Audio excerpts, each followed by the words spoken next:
सो pre result batch से ही law और accounts ये दोनों सब्जेक्ट्स तुम्हारे चालू होने वाले हैं. बाकी सब्जेक्ट्स पोस्ट रिजल्ट हो गए. बाकी सब्जेक्ट्स पोस्ट रिजल्ट स्टार्ट हो जाएंगे. कल एक चीज़ बतानी थी मुझे जो रह गई, that is power of manifestation. सुना है तुम लोगों ने ये वर्ड मैनिफेस्टेशन? इंस्टाग्राम वगैरह पे, रील्स पे वगैरह सुना होगा किधर. What is manifestation? मैनिफेस्ट करना किसी चीज़ को मतलब क्या? एनीवन?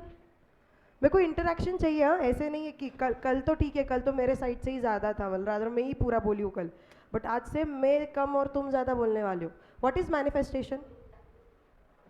नहीं पता? इंस्टाग्राम तो स्क्रॉल, अब तो आजकल तो वही काम चलता होगा ना दिन भर, इंस्टा इंस्टा इंस्टा.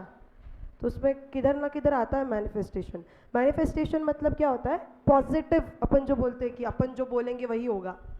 कि अगर मैं डेली कुछ बोल रही हूँ कि मेरे मतलब फॉर एग्जांपल कि फाउंडेशन का पेपर अच्छा जाएगा, तुम लोगों ने ऐसे किया भी होगा कि तुम्हारे रूम में किधर कुछ स्कोर लगा दिया होगा या कुछ लिखा. बहुत लोग ऐसे लिखते फॉर एग्जांपल सीए ब्ला ब्ला, मतलब सीए बनने के पहले ही वो चीज़ लिख देते कि इमेजिनेशन का पावर होता है कि मेरे को मेरा वो गोल है. तो मेरा फॉर एग्जांपल सीए प्रज्ञा डागा, तो मैंने सीए बनने के पहले ही वो चीज़ मेरे रूम में लगा के रख दी थी. सो ये चीज़ क्या करते हैं बेसिकली, अपन एक पॉजिटिव एनर्जी को अट्रैक्ट करने का ट्राई करते हैं कि अपने साइड से तो मेहनत रहने ही वाली है, बट उसके साथ साथ पॉजिटिव बोलेंगे, पॉजिटिव सोचेंगे तो ऑब्वियसली गोल्स भी मीट होंगे. तो what we have to do daily is, जैसे ही लॉ का लेक्चर स्टार्ट होगा उसके पहले 2 अफर्मेशंस बोलने. Affirmation is basically positive statement. पहला अफर्मेशन रहेगा I will score exemption in law. Exemption का कॉन्सेप्ट पता है क्या तुम्हें? क्या होता है एग्जम्पशन? 60% प्लस, मतलब 100 में से कितने मिलेंगे अपन को, अपन ऐसे बोल रहे हैं 60 प्लस मिलेंगे. तो अगर बाजू मतलब बाकी के लोग सुनेंगे 60, अरे तो 60 का टारगेट कर रहा है, but is it use in CA course? Yes, CA में अगर तुम इंटर के लेवल पे 60 प्लस टारगेट कर रहे हो तो विच इज़ वेरी डिसेंट. तो पहला अफर्मेशन रहेगा I will score exemption in law. सिर्फ एग्जम्पशन मतलब ऐसे भगवान से, सिर्फ भगवान को बोला मेरे को एग्जम्पशन चाहिए तो ऑब्वियसली भगवान बोलेगा कि तू इसके बदले में क्या करने वाला है. तो तुरंत सेकंड वादा करना है अपन को, आई will give my 200% in CA intermediate. क्योंकि सीए फाउंडेशन तक की है ना, तुम्हारी गाड़ी जैसे निकल गई वैसे निकल गई. अभी तुम्हें रिजल्ट में समझेगा ही कितने लोग 200 पे, 205 पे, 202 पे भी पास होते. So these are the people जिन्होंने बहुत बार एंड में पढ़ाई की हुई है, या फिर स्मार्ट वर्क से निकल गए, या वॉट एवर, या फिर लक से निकल गए, वॉट एवर भी से. बट सीए इंटर में इतना ये वर्कआउट नहीं करता है. सीए इंटर में मोर ऑफ हार्ड वर्क ही है. नो डाउट स्मार्ट वर्क करना है, बट ऐसे बहुत कम होता है, मतलब रेयरली होता है कि कोई हार्ड वर्किंग बंदा फेल हो गया और किसी ने कुछ नहीं किया सीए इंटर में फिर भी पास हो गया. क्योंकि सीए इंटर में सब्जेक्ट्स ही इतने हैं तो तुम बाय लक पास हो ही नहीं सकते हो. You have to work hard. फिर वो जो लोग होते हैं ना, अरे मैंने एक ही महीना पढ़ा था मैं पास हो गया, समझ लो येड़े में निकाल रहे हैं. It is not possible. वो वाले कैटेगरी के लोग हैं जो पढ़ के सब आते हैं बट पेपर के दिन बोलते हैं कि मेरा कुछ नहीं हुआ है. सो ये कैटेगरी वाले लोगों के विश्वास नहीं रखना है. We have to work hard. So 2 affirmations daily अपन को बोलने हैं. I will secure exemption in law, और दूसरा कौन सा है? I will give my 200% in CA intermediate. पूरा की पूरा 6 मंथ जो कोर्स है, 6 मंथ नहीं रादर मैं 9th मंथ बोलूँगी, पूरा सीए का स्टडी लीव भी पकड़ के ये पूरे पीरियड में हार्ड वर्क को किधर भी पीछे नहीं छोड़ना है. क्योंकि पेपर में जाने के बाद वो रिग्रेट नहीं होना चाहिए, यार मैंने वो कर लेना चाहिए था, मैंने ये छोड़ना नहीं चाहिए था. So that regret we are not going to carry. So ये 2 चीज़ें रोज़ बोलनी है. आज से ही स्टार्ट करते हैं. पहला कौन सा है? जोर से, आई will secure exemption in law, और दूसरा आई will give my 200% in CA intermediate. और दिल से बोलो कि भगवान को भी तुम्हें देने की इच्छा हो. मतलब ओवर द पीरियड ऐसे हो जाता है, कोई बोल रहा है कोई नहीं बोल रहा है. तो मैं तुम्हें पहले ही बोल रही हूँ, जो नहीं बोल रहे हैं अभी तुम्हारे अटेम्प्ट के साथ तुम्हें क्या करना है देख लो. सेकंड चीज़, ये जो अटेम्प्ट बोला जाता है कि सीए इंटर का अटेम्प्ट है मेरा, what do you mean by attempt? English to Hindi translation बोलो मेरे को. अटेम्प्ट का मतलब क्या होता है? मैं अटेम्प्ट कर रही हूँ मतलब क्या? For example I give you an example कि मेरे को एक्सरसाइज डेली चालू करनी है. आई एम अटेम्प्टिंग डेली कि मैं एक्सरसाइज के लिए जाऊँ. अभी अटेम्प्टिंग का यहाँ पे मतलब क्या हो? मैं इसे बोलूँ ट्राई की बात हो रही है, तुम बोलो सीए तुम्हारे लाइफ में ट्राई की बात है क्या, या करना ही है? करना ही है. सो ये जो अटेम्प्ट कॉन्सेप्ट इंट्रोड्यूस हुआ है ना, ये अपन सब बच्चों ने ही किया हुआ है ओवर द पीरियड. क्योंकि मतलब ऐसे बोलते हैं ना कि आफ्टर में देर इज नवंबर, नवंबर के बाद में आने ही वाला है, मतलब ये चलने ही वाला है। सो लोग फेल होने लगे तो लोगों बच्चों ने उसको इतना कैजुअल बना दिया कि यार अटेम्प्ट है, अटेम्प्ट मतलब क्या, मैं ट्राई कर रहा हूँ, अभी निकला तो ठीक है, नहीं तो वापस कब आने वाला है, 6 महीने बाद आने ही वाला है। तुम मेरे को बोलो, जब तुम लोगों ने 10th के बोर्ड्स दिए थे या 12th के बोर्ड्स दिए थे, तुम लोग क्या बोलते थे, मेरी 10th की एग्जाम है या 10th का अटेम्प्ट है? क्यों exam? Because you are sure कि यार परसेंटेज कितने भी आए पास तो हो ही जाऊंगा। मैं तुम्हारा ऐसे था कि ट्राई करता हूँ, नहीं हुआ तो फिर अक्टूबर में जो रिपीटर का अटेम्प्ट आएगा उसमें 10वीं दे दूंगा। ऐसे ऑप्शन रखा था कभी अपन ने? नहीं रखा था, because we were so sure कि यार 90% एम है या 95% एम है तो 85 तो टच हो ही जाएगा, बस मेरे को थोड़ा एक्स्ट्रा के लिए टारगेट करना है। तो इसीलिए एग्जाम्स, अपन को सीए को भी एग्जाम बोलना है, अटेम्प्ट बोलना आज से ही बंद करेंगे, क्योंकि अटेम्प्ट जैसे ही अपन बोलते हैं ना, अपन ये दिखा रहे हैं कि ये मेरा ट्रायल है, इसमें अगर बैठा तुक्का तो बैठ गया, नहीं बैठा तो मैं नेक्स्ट तुक्के में पास हो जाऊंगा। So let's practice not saying attempt. Obviously दिमाग में अपने बैठा हुआ है, अपन इतने दिनों से वही बोल रहे हैं, वो निकलना थोड़ा मुश्किल है, बट वो चीज़ छोड़ के अभी तुम्हारा एग्जाम कब है? तुम्हारा नवंबर 23, अटेम्प्ट नहीं है, तुम्हारा एग्जाम है बेसिकली, दैट इज डू और डाई सिचुएशन, तब अपन को निकालना ही है। सो ये दो चीज़ें आज से लॉ के डे, लॉ क्या रादर सीए इंटर के लास्ट डे तक ध्यान में रखना। Now we are starting with law. मुझे एक बात बोलो, सीए फाउंडेशन में तुम लोगों ने कितने लॉज सीखे? How many laws were there in CA foundation? हाथ ऊपर करके आंसर दो, ऐसे सब सामूहिक आंसर तो दो ही मत, सामूहिक में सब एक साथ ही ये कर दे। यस, हाथ ऊपर करके 4 5 क्या 1 2 कितने सीखे? तुम लोगों ने ऑप्शन में डाला हुआ भी गिनना है, मैं सिलेबस पूछ रही हूँ। तुम लोगों ने एलएलपी वगैरह ऑप्शन में डाला होगा तो वो भी गिन के मेरे को बताना। Yes, anyone? कितने थे सीए फाउंडेशन में? 5 एक्ट थे, तो लॉ कितने थे? मैं से बोलूँ एक ही लॉ था। लॉ और एक्ट में फ़र्क है। एक्ट क्या होता है basically? Law is a wider concept. जो वेन डायग्राम अपन निकालते हैं तो आउटर सर्कल कौन सा हो जाएगा तुम्हारा? ये लॉ का हो जाएगा। लॉ मतलब क्या? इसमें अलग अलग एक्ट्स इंक्लूडेड है। Law is nothing but a set of rules and regulations. कि कभी भी अगर इंडिया में, स्पेसिफिकली इंडिया की बात करूँ तो इंडिया को अगर प्रॉपरली रेगुलेट करना है तो कुछ ना कुछ तो रूल्स एंड रेगुलेशंस बनाने पड़ेंगे। फॉर एग्जाम्पल, अभी कल 11th के क्लास में क्या हुआ, कुछ बच्चों ने मिसबिहेव किया तो हम लोगों ने 3 बच्चों को रेस्ट्रिकेट कर दिया। अब ये रेस्ट्रिकेट करना मतलब क्या है? ये रूल्स एंड रेगुलेशंस है कि यार आज अगर ये 3 बच्चों को छोड़ दिया तो मैं ऐसे बोलूँ कल जाके और 4 बच्चों की हिम्मत हो जाएगी, तो ये कल जाके कुछ और गड़बड़ी ना हो जाए, इसके लिए जो लिया हुआ एक्शन होता है, जो set of rules and regulations होता है, इसको ही लॉ बोला जाता है। अभी इसमें क्या होता है, इसमें अलग अलग एक्ट्स बनाए जाते हैं। एक्ट्स मतलब तुम्हें कौन कौन से एक्ट्स थे बताओगे? पहला कौन सा था? इंडियन कॉन्ट्रैक्ट एक्ट, मेजर, जो आई डोंट थिंक कोई छोड़ के गया होगा, एटलीस्ट पहले 3-4 यूनिट तो किए ही होंगे, फिर आगे के 5वां 6वां यूनिट छोड़ा होगा तो छोड़ा होगा। Second, sale of goods act, जिसको प्यार से सोगा बोलते थे अपन। तीसरा, इंडियन पार्टनरशिप एक्ट। चौथा, एलएलपी। ये तो मेजर बच्चों ने ऑप्शन में छोड़ा हुआ क्योंकि उसका वेटेज ही कम था, 5 मार्क का। But you will be shocked to know, तुम्हारा जो एलएलपी फाउंडेशन का है वो सेम एलएलपी इंटर पे रिपीट हुआ है, बिकॉज इंस्टीट्यूट नोज कि तुम लोगों ने वहाँ पे छोड़ा हुआ है तो यहाँ पे उन्होंने वेटेज बढ़ा दिया। तुम्हारी ही एक बैच है जिसके लिए ये कोइंसाइड हो रहा है। तुम्हारा जो फाउंडेशन का एलएलपी का पोर्शन है सेम, एग्जैक्टली सेम कहाँ पे है तुम्हारा? सीए इंटर में भी है। कितने लोगों ने ऑप्शन में छोड़ा हुआ है एलएलपी? बाकी सब लोगों ने किया है, वेरी गुड। चलो बाकी लोग आई अज्यूम कि उनको सीए इंटर में थोड़ा सा अपर एज मिल जाएगा क्योंकि पहले से देख के आए हुए हैं, बट अपन सीखते वक्त पूरा स्क्रैच से ही सीखेंगे क्योंकि तुम लोग अभी सीखे हो और अपन एंड में एलएलपी सीखेंगे तो गैप काफ़ी हो जाएगा। बट इतना ध्यान में रखना, एग्जैक्टली सेम। ऐसे क्यों किया, सेम क्यों रखा उन्होंने? तो एक्चुअली जो May 24 से फाउंडेशन का सिलेबस है उसमें ना उन्होंने एलएलपी एक्ट को कम कर दिया। मतलब तुम्हारे इसमें अगर 40 पेज का होगा एलएलपी एक्ट तो अभी उन्होंने 20 पेज का ही फाउंडेशन लेवल पे रखा हुआ है और बच्चा हुआ मतलब स्टार्टिंग से 20 और एडिशनल 20 पेज कहाँ पे लेके आ गए? वो इंटर पे। बट तुम्हारी बैच थोड़ी एक ट्रांजिशन वाली बैच है जो फाउंडेशन ओल्ड कोर्स से करके आई है और इंटर न्यू कोर्स में करने वाली है। सो तुम्हारे लिए ये जो टॉपिक है, ये जो एक्ट है, ये रिपीट होगा वैसे की वैसा। बट ये अच्छी बात है, तुम्हें अपर एज है, मतलब भले ही तुम लोगों ने ऑप्शन में छोड़ा होगा, तुम्हें थोड़ा बहुत तो पता होगा उसके बारे में, होता क्या है। सो लर्निंग के लिए कंपैरेटिवली ईजी रहेगा। सो एक था एलएलपी एक्ट, मतलब मैं ऐसे बोलूँ 5 एक्ट थे तुम्हें टोटल। अभी एक्ट, मुझे बोलो ये एक्ट बनाता कौन है?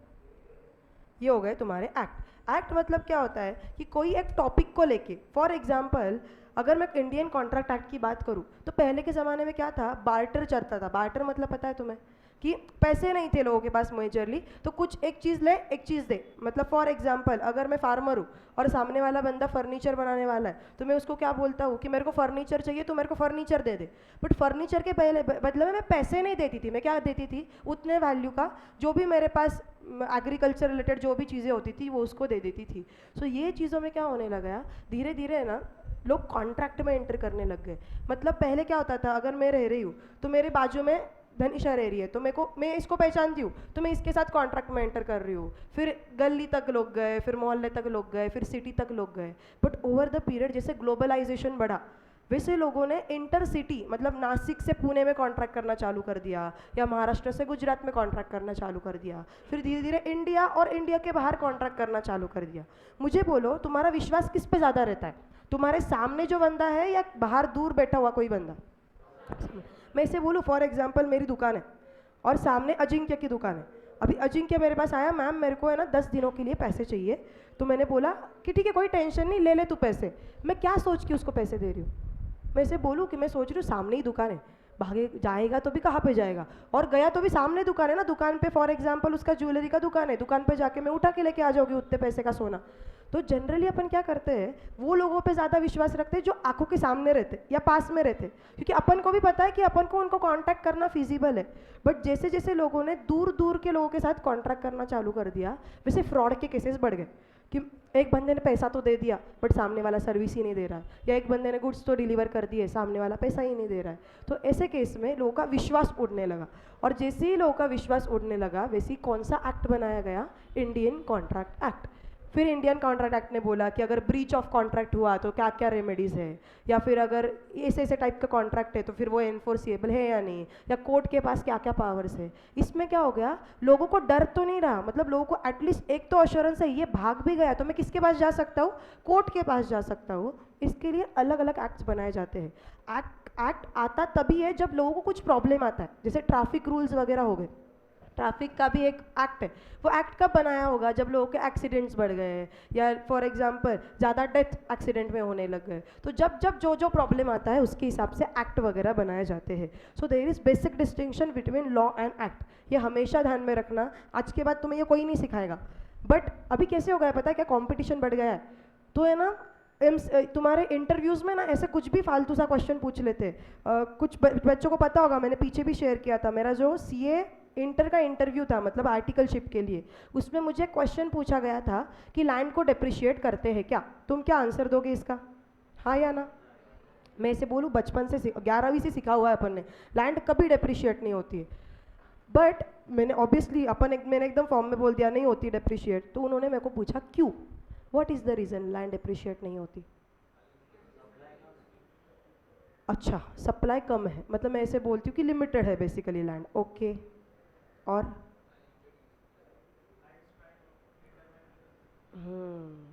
जनरली बच्चे क्या आंसर देते हैं पता है तुम्हें, कि लैंड की वैल्यू अप्रिशिएट होती है। मतलब अपने दिमाग में भी वही होता है, देखो लैंड अप्रिशिएट क्यों नहीं करते, क्योंकि लैंड की वैल्यू बढ़ती है। तो आई आंसर्ड दैट कि सर लैंड डेप्रिशिएट हो ही नहीं सकती, क्यों डेप्रिशिएट ऐसी चीज़ें करते कि जिनकी वैल्यू डिग्रेड होने वाली हो या वेयर एंड टेयर की वजह से खराब होता है।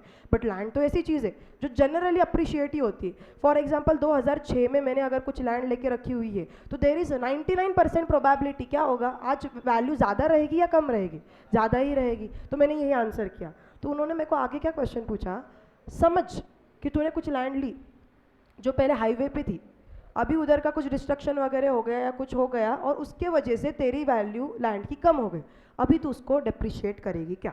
मुझे बोलो अभी डिप्रिशिएट करोगे क्या, हाँ या ना? नहीं, मतलब तुम इस पे ही टिके हुए हो, कुछ भी हो जाए लैंड को डिप्रिशिएट नहीं करना है। तो मैंने ऑब्वियसली ये तो फंडामेंटल 11 से स्ट्रांग होता है, तो मैंने वही बोला सर कुछ भी हो जाए लैंड को डिप्रिशिएट नहीं करना है। तो वो उन्होंने मेरे को वही पूछा, बट तूने तो बोला ना कि अप्रिशिएट होता है इसके लिए, अगर कल जाकर डिप्रिशिएट हो गया तो क्या? तो अभी हमें ना ऐसे बताया था कि इंटरव्यू में ना कंफ्यूज करते, तो मैं मेरी आंसर पे टिकी रही, मेरे को लगा ये कंफ्यूज कर रहे, तो मैंने बोला नहीं सर अप्रिशिएट ही होती है, इसके लिए तो डिप्रिशिएट होने का विषय ही नहीं। तो एक पॉइंट बाद वो जो इंटरव्यूअर था उसने ही वो क्वेश्चन पूछना बंद कर दिया, वही दूसरे क्वेश्चन पे शिफ्ट हो गया। और वो जो इंटरव्यूअर था उसके टीम में मैंने एज ए ज्वाइन किया, मतलब मेरा ही सीनियर था जिसने क्वेश्चन पूछा था, तो मैंने ज्वाइन होने के बाद उनको पूछा कि ये क्वेश्चन का आंसर क्या था, तो उन्होंने मेरे को क्या आंसर दिया पता है? तुम्हें डेप्रिसिएशन का फॉर्मूला पता है? कैसे कैलकुलेट करते हैं डेप्रिसिएशन? मैं ऐसे बोलूँ कि तुम्हारा जो कॉस्ट होता है माइनस स्क्रैप वैल्यू होगा, तो जो भी स्क्रैप वैल्यू होगा डिवाइड बाय क्या होता है? मैं बोलूँ लाइफ ऑफ दैट लैंड, या फिर नंबर ऑफ यूजफुल ईयर्स अपन करते हैं, तो मशीनरी अगर एक्सपेक्टेड है 10 साल तक यूज़ में रहेगा, तो कितने सालों से डिवाइड करेंगे अपन डेप्रिसिएशन के लिए? 10 सालों से डिवाइड करेंगे। मुझे बोलो लैंड की लाइफ क्या होती? Is there any life to land? मतलब 10 साल टिकेगी लैंड, 15 साल, 20 साल, या ये नेचुरल रिसोर्स है तो अनलिमिटेड लाइफ रहेगा? मैं से बोलूँ अनलिमिटेड लाइफ रहेगा। अनलिमिटेड मतलब डिनोमिनेटर में क्या आ जाएगा? Infinity. Anything divide by infinity क्या आता है? Zero. Anything divide by infinity is always zero, इसके लिए इसका आंसर है zero. So this is mathematical explanation. So है ना, अभी तुम ही सोचो इंटर के बाद कोई तुम्हें ये क्वेश्चन पूछ रहा है कि डेप्रिशिएट लैंड होती है या नहीं, ये बहुत, मैं इसे बोलूँ देख के तो बहुत ईजी क्वेश्चन लग रहा है, बट इंटर के बाद जब तुम इंटरव्यूज़ के लिए जाओगे सीए आर्टिकलशिप के लिए, तभी भी तुम्हें बेसिक क्वेश्चंस पूछे जाने वाले। और ये लॉ और एक्ट का डिफरेंस बताने का रीज़न यही है कि ये चीज़ें तुम्हारे सिलेबस में नहीं है। कल इंटर में कोई ये क्वेश्चन नहीं पूछने वाला है कि लॉ और एक्ट में क्या डिफरेंस है या नहीं, बट ये तुम्हें प्रैक्टिकली कोई भी पूछ सकता है कभी भी, कोई भी लेवल पे, मतलब इवन सीए बनने के बाद भी। तो लॉ क्या होता है? एक बिगर सेट होता है जिसमें अलग अलग एक्ट्स होते हैं, और एक्ट पर्टिकुलर टॉपिक को लेके एक रूल्स एंड रेगुलेशंस बनाए जाते हैं। अभी और कुछ कॉन्सेप्ट्स है जो तुम लोगों ने शायद कभी सुने होंगे। One of them is circular. Circular या नोटिफिकेशन। क्या होते हैं रे सर्क्यूलर या नोटिफिकेशन? सर्क्यूलर इशू हुआ। सर्क्यूलर इशू हुआ मतलब क्या? कुछ सुना है कभी, किधर पढ़ा है? सर्क्यूलर एंड नोटिफिकेशन क्या होते हैं? जब एक एक्ट बनाया जाता है, कौन बनाने का काम करता है ये एक्ट? पार्लियामेंट। पार्लियामेंट में मतलब अपने पॉलिटिशियंस बैठते हैं या वो एक्सपर्ट्स की कमेटी फॉर्म करते हैं? मैं ऐसे बोलूँ, वो पॉलिटिशियंस का तो विषय ही नहीं है, उनको सिर्फ उधर बेंच ही टोकना है, मतलब अप्रूवल ही देना है। बेसिकली ये बनाने का काम कोई कमेटी करेगी। अभी कमेटी बैठाने का काम कौन करेगा? तुम लोगों ने कुछ मिनिस्ट्रीज सुने? Ministry of corporate affairs, ministry of health, ministry of education. So there are various ministries जिसका काम दिया हुआ है कि मिनिस्ट्री ऑफ एजुकेशन सिर्फ एजुकेशन का काम देखेगी। अभी एक है ministry of corporate affairs, basically companies का काम देखने का वो करती है। उसको लीड कौन करता है पता है तुम्हें? निर्मला सीतारमण जी नाम सुना है? कौन है? Finance minister. फाइनेंस मिनिस्टर ही अपने मिनिस्ट्री ऑफ कॉर्पोरेट अफेयर्स के हेड है। सो निर्मला सीतारमण जी को कल जाके लगा कि यार कंपनीज में बहुत फ्रॉड हो रहे। अगर तुम्हें पता होगा तो बीच में एक एरा था जब सत्यम का फ्रॉड हुआ, बैंक्स के फ्रॉड हुए काफ़ी बीच में, मतलब 2012-13 से 14 से लेके ऑलमोस्ट 17-18 तक काफ़ी कंटिन्यूस फ्रॉड चल रहे थे। So for example Nirmala Sitharaman ji को लगा कि यार कंपनीज में बहुत फ्रॉड हो रहा है, तो कंपनी को लेके कोई ना कोई एक्ट बनाना चाहिए। तो ये मिनिस्ट्री की जो हेड है, मतलब निर्मला सीतारमण जी, ये कमेटी बिठाएंगी। अब ये कमेटी में एक्सपर्ट लोग रहेंगे। एक्सपर्ट लोग मतलब क्या? जिनको ये चीज़ का नॉलेज है। कौन से चीज़ का? कंपनीज का बेसिकली। और ये कमेटी बैठ के एक एक्ट बनाएगी। अभी मुझे बोलो, जब तुम ड्राइंग ड्रॉ करते हो, तुम डायरेक्टली कलरिंग या फिर स्केच पेन से ट्राई करते हो, या पहले पेंसिल से ट्राई करोगे, रब करोगे, क्या करोगे? मैं ऐसे बोलूँ, कोई भी अगर अच्छी चीज़ बनानी है या परमानेंट चीज़ बनानी है ना, तो जनरली अपन है ना पहले बेसिक चीज़ से ट्राई करते कि पहले पेंसिल से कर लेते। पेंसिल से ट्राई करने का इंटेंशन क्या है? मैं ऐसे बोलूँ कि कुछ गलत भी हुआ तो भी इरेज करते आएगा, मतलब फाइनल तो नहीं हो रहा है एटलीस्ट। सेम एक्ट में भी होता है। ऐसे एक्ट रातों रात नहीं बनता है। जो कमेटी होती है ना, वो पहले बनाती है ड्राफ्ट। ड्राफ्ट मतलब क्या? ड्राफ्ट इज नथिंग बट एक कच्ची चीज़ बोलते हैं ना अपन, पक्का नहीं बना हुआ है, कच्चा बना हुआ है। ये जो ड्राफ्ट होता है ना, इसको ही बिल बोला जाता है। अभी होता क्या है, ये कमेटी ने तो बना दिया। अभी कमेटी जैसे ही ये बिल वगैरह बनाती है, ये हाउसेस ऑफ पार्लियामेंट के पास रखा जाता है। कौन से हाउस ऑफ पार्लियामेंट है? लोकसभा और राज्यसभा। पहले किसके पास प्रेजेंट होगा और बाद में किसके पास प्रेजेंट होगा? गलत। ये कॉन्सेप्ट ही गलत है, ऐसे बिल्कुल नहीं होता है। ऐसे कुछ नहीं है कि पहले लोकसभा के पास जाएगा, राज्यसभा के पास जाएगा। साइमल्टेनियस भी हो सकता है, या पहले इसके पास बाद में इसके पास। बस अप्रूवल किसका लगने वाला है? ना ना ना ना ना, मतलब दोनों ये हाउस का लगेगा या किसी एक हाउस का भी अप्रूवल चल जाएगा? दोनों हाउसेस का अप्रूवल लगता है, दोनों Rajya Sabha as well as Lok Sabha ने बोलना चाहिए कि हाँ हमें चल जाएगा। तुम लोगों ने देखा होगा ना कि उधर वो लोग बेंच पीटते हैं, उठा के फेंकते हैं, क्या क्या होता है। बेंच पीटना मतलब क्या, मतलब अप्रूव, मतलब पसंद आ रहा है या पसंद नहीं आ रहा है। मैं इसे बोलूँ कि जो भी स्पीकर बोल रहा है अगर उसके साथ वो अग्री कर रहा है तो वो बेंच को ऐसे पीटेंगे बेसिकली, वो भी अग्री कर रहे हैं कि तुम जो भी कर रहे हो। तुम लोगों ने ऑब्जर्व किया होगा वो ऐसे हेडफोन जैसे कुछ पहन के बैठते, क्या होता है वो गाने सुन रहे, बोर हो रहा है इसके लिए। फिर हाथ ऊपर करके बोलो रे, और बोलो थोड़ा।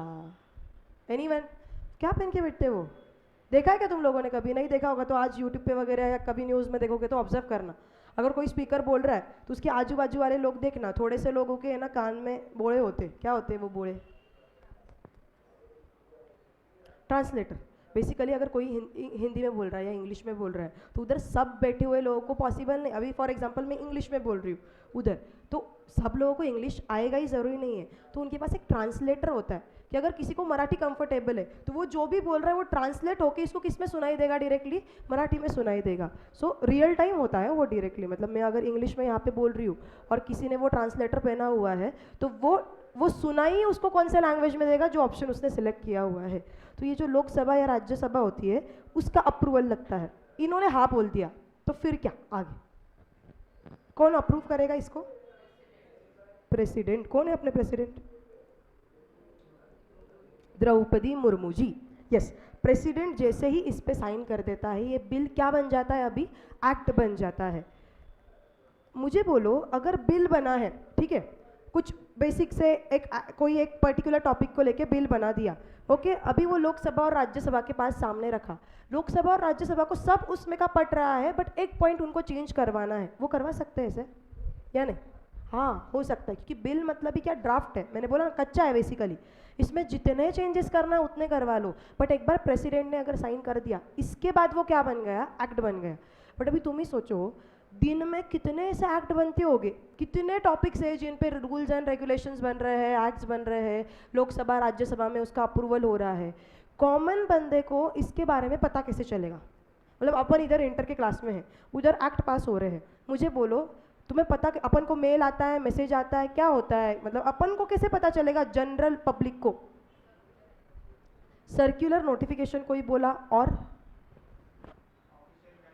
परफेक्ट, ऑफिशियल गैजेट एक नाम की चीज़ होती है, यहाँ पे तुरंत तुम्हें दिखाती हूँ, जिसको बोला जाता है भारत का राजपत्र। तो मैं इसका फोटो दिखाती हूँ, एक ही सेकेंड, मतलब इसका फोटो इसके लिए दिखा रही हूँ क्योंकि मैं बोलूँगी तो तुम्हें वो इमेजिन करने के लिए हेल्प करेगा। ऑफिशियल गैजेट क्या होता है, देखो दिख रहा है, एक मोर ऑफ कि क्या होता है, एक मोर ऑफ न्यूज़पेपर जैसा डॉक्यूमेंट होता है जो इनकी वेबसाइट है एक अपने सेंट्रल गवर्नमेंट की, वहाँ पे पब्लिश हो जाता है। सो तुम कभी भी जाके देखोगे ना तुम्हें वहाँ पे सब लेटेस्ट ऑफिशियल गैजेट्स दिखेंगे। ऑफिशियल गैजेट्स का ट्रांसलेशन अगर मैं बोलूँ तो भारत का राजपत्र। बेसिकली जैसे ही अपने प्रेसिडेंट वहाँ पे साइन करेंगे, पब्लिक को नोटिफाई करने के लिए वो कहाँ पे पब्लिश किया जाता है, ऑफिशियल गैजेट में पब्लिश किया जाता है। और जैसे ही ऑफिशियल गैजेट में पब्लिश हो जाएगा वो वेबसाइट पे आ जाएगा और ऐसे मान लिया जाएगा कि सब पब्लिक को पता चल गया। अभी तुम्हें पता करना है तो तुम्हें कौन सी वो वेबसाइट को जाके विजिट करना पड़ेगा। बट जैसे ही प्रेसिडेंट साइन करते हैं ये पब्लिश कहाँ पे होता है लोगों के लिए, ऑफिशियल गैजेट में पब्लिश होता है। ऑफिशियल गैजेट, गैजेट का स्पेलिंग देख लो, गैजेट का स्पेलिंग क्या है, GAZETTE। सो ये गैजेट में पब्लिश हो जाएगा और फिर ये एक्ट माना जाएगा कि लोगों तक प्रॉपरली पहुँच गया है। ऐसे जनरली कोई भी एक्ट आता है तो this is a basic procedure which I wanted to convey, कि ये एक बेसिक प्रोसीजर होती है कभी भी कोई भी एक्ट करते वक्त। सो ये तुम्हें पता होनी चाहिए। अभी कोई तो भी मेरे को बोला बीच में कि सर्कुलर और नोटिफिकेशन के थ्रू आता है। सर्कुलर और नोटिफिकेशन क्या होता है वो तुम्हें बता देती हूँ। जब एक्ट लाया जाता है, अभी ये प्रोसेस से एक्ट आ गया, पर एक्ट आने के बाद उसमें कुछ लूप होल्स हो सकते हैं या परफेक्ट होता है एक्ट, क्या लगता है तुम्हें? लूप होल्स का मतलब anyone, what is loop holes, पता है क्या तुम्हें? फ्लॉस। बेसिकली ये जो भी एक्ट है बनाया किसने एट द एंड, मैं बोलूँ इंसानों ने ही बनाया हुआ है। सो ओवर द पीरियड क्या होता है, लॉयर्स बैठे हुए हैं, एडवोकेट्स बैठे हुए हैं, तो वो एक्ट को इंटरप्रेट करते हैं, पढ़ते हैं, उसमें से ना उनको कुछ लूपहोल्स मिलते हैं कि अरे यार यहाँ से अपन वे आउट निकाल सकते हैं, यहाँ से अपन वे आउट निकाल सकते हैं। अभी तुम ही देखो ना, जब भी अपन केसेस लड़े जाते हैं कोर्ट ऑफ लॉ में, बहुत बार ऐसे होता है कि कोई एक प्रोविजन का फ़ायदा उठाया जाता है, वहाँ पे प्रॉपरली कुछ लिखा हुआ नहीं है या क्लियरली कुछ लिखा हुआ नहीं है, इसके लिए किसी एडवोकेट ने उसका और एक मीनिंग निकाल के उससे फ़ायदा करके क्लाइंट का केस जितवा दिया। तो इसके ओवर द पीरियड क्या होता है, एक्ट तो आ गया, बट फिर केस लॉस जो बोलते हैं ना अपने, तुम लोगों को बाल्फर वर्सेस बाल्फर वगैरह पता होगा। सो लोग झगड़े चालू हो जाते, एक्ट का कुछ तो भी हुआ तो एक बंदा दूसरे के साथ झगड़ेगा। अभी ये लोग जाएंगे किधर, कोर्ट ऑफ लॉ में जाएंगे। जज क्या करेगा, दोनों के साइड सुनेगा और लॉ के हिसाब से जजमेंट पास करने का ट्राई करेगा। तो ऐसे केस लॉज बनते जाते कि ये इसने इसके अगेंस्ट केस फाइल कर दिया और फिर ये केस में ये हुआ। बट ओवर द पीरियड क्या होता है, लोगों को कन्फ्यूजन होता है कि अरे यहाँ पे क्या लिखा हुआ है। जैसे जीएसटी एक्ट सुना है क्या तुम लोगों ने, कब आया था जीएसटी, एनीवन साल बता सकते हो? 2017। अभी 2017 में जब जीएसटी लाया गया ना, लोगों को बहुत ज़्यादा कन्फ्यूजन था। जीएसटी के पहले क्या था रे, वैट वगैरह दूसरे इनडायरेक्ट टैक्सेस थे। तो पहले क्या था, जीएसटी के पहले बहुत इनडायरेक्ट टैक्सेस थे, तो एक्साइज, कुछ वैट, कुछ सेन वैट, तो लोगों को ये भी देखो ये भी देखो ये भी देखो, तो ये काफ़ी को कंसोलिडेट करके अभी एक ही बना दिया। क्या बना दिया, जीएसटी। जीएसटी का फुल फॉर्म क्या है, गुड्स एंड सर्विसेज टैक्स। तो ये 2017 में आया। अभी जब ये आया ना, लोगों को बहुत कन्फ्यूजन था, अरे जीएसटी एक्ट में ये लिखा हुआ है बट इसको कैसे अप्लाई करना है, इसको ये क्या करना है, वो क्या करना है। क्योंकि जब नया एक्ट आता है ना, किसी को पता नहीं है वो चीज़, वो कमेटी को छोड़ के, तो उसको क्लैरिफाई करने के लिए क्या करना पड़ता है, कोई नोटिफिकेशन या सर्कुलर इशू करना पड़ता है। अभी तुम ही देखो ना, जैसे स्कीम बदला, न्यू स्कीम आया, तो न्यू स्कीम के बारे में कितना कन्फ्यूजन है बच्चों में कि अगर हमारा नवंबर अटेम्प्ट में अगर ये एग्जाम्शन है तो आगे कैरी फॉरवर्ड होगा क्या, अगर हमारा एक ग्रुप निकला तो ऐसे कि इसका क्या होगा, उसका क्या होगा। इसके लिए इंस्टीट्यूट फिर क्या देती है, नोटिफिकेशन देती है, सर्कुलर देती है। नोटिफिकेशन और सर्कुलर का मीनिंग ये होता है एडिशनल एक्सप्लेनेशन। लोगों में जो कन्फ्यूजन है या लोगों के जो एक्सप्लेनेशन है, तुम लोगों ने FAQ भी एक वर्ड सुना होगा। FAQs भी क्या होते हैं, तुम्हारे जो एडिशनल क्वेश्चंस है, फ्रिक्वेंटली आस्क्ड क्वेश्चंस, कि लोगों में ये कन्फ्यूजन अगर है तो उसका एक सर्कुलर इशू कर दो भाई, जिसमें क्वेश्चन आंसर रहेगा, तो तुम्हारा कन्फ्यूजन दूर हो जाएगा। सो सर्कुलर्स एंड नोटिफिकेशंस एक्ट के रिलेटेड भी इशू होते हैं कि अगर लोगों को एक्ट में कुछ नहीं समझ रहा है, कुछ नहीं जम रहा है या कुछ कन्फ्यूजन है, तो उसको दूर करने के लिए क्या क्या इशू किया जाता है, सर्कुलर्स एंड नोटिफिकेशन। सो एक बेसिक कंक्लूजन करती हूँ मैंने आज क्या क्या बताया। मैंने एक लॉ का मीनिंग बोला। सो फाउंडेशन में 5 लॉ सीख के आए थे या 1 लॉ सीख के आए हो, एक ही लॉ। एक्ट कितने सीख के आए हो तुम लोग, 5 एक्ट सीख के आए हो। ओके, सर्कुलर्स एंड नोटिफिकेशन किसके लिए इशू किए जाते हैं, एक एडिशनल एक्सप्लेनेशन के लिए इशू किया जाता है। केस लॉ क्या होता है, लोगों में जो झगड़े होते हैं एंड वो झगड़े जब कोर्ट में लेके जाते हैं तब उसको केस लॉ बोला जाता है। मुझे बोलो, अगर फॉर एग्जाम्पल मेरा और सिद्धि मैम का कुछ झगड़ा हो गया और वही सेम चीज़ को लेके आर्यन और कृष्णा का झगड़ा हो गया, तो इनको कोर्ट वापस एंटरटेन करेगा या इनको बोलेगा ये दोनों का जो झगड़ा हुआ था ना उसको ही रेफर कर ले और उसका ही कंक्लूजन तेरे लिए, क्या होता है? इनको अलग से भाव मिलना चाहिए या कोर्ट का टाइम वेस्ट हो जाएगा, क्या लगता है तुम्हें?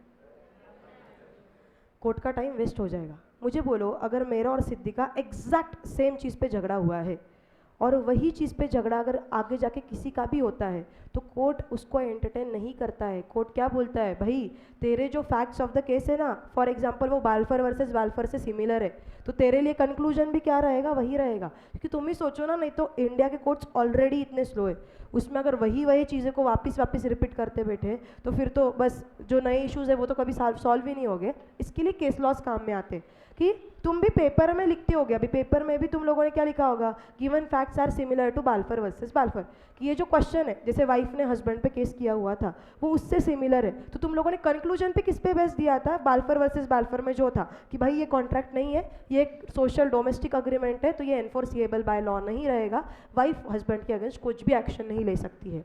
तो केस लॉ का यहाँ पे हेल्प होता है कि जब सेम चीज़ पे अगर झगड़ा हुआ है तो कोर्ट वापस एंटरटेन नहीं करने वाला है। कोर्ट क्या करेगा, कोर्ट बोलेगा तुम उसको ही जाके रेफर कर लो। ओके, ये बेसिक सी चीज़ें तुम्हें पता होनी चाहिए। अभी चालू कर रहे हैं अपन चैप्टर नंबर 1 से। कितने चैप्टर्स है तुम्हें इंटर में, तो एक सेकेंड में तुम्हें पहले दिखा देती हूँ इंटर का सिलेबस। नोटबुक्स ओपन करेंगे पहले अपन सबसे फर्स्ट पेज पे इंटर का जो भी तुम्हारे चैप्टर्स वगैरह है उसका एक ओवरव्यू लिख लेंगे और फिर अपन चैप्टर नंबर 1 से स्टार्ट करेंगे।